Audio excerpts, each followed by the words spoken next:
receive. I received from my work, from the parents and the kids. Wow. And this one from my co-workmates for empathy gifts. Thank you so much. Mix of everything.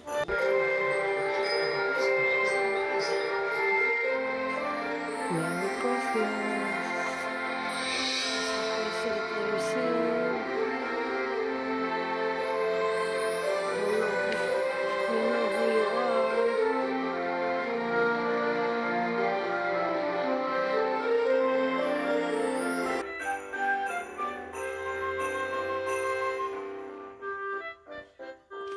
Merry Christmas and Happy New Year. A Christmas present from work. Wow.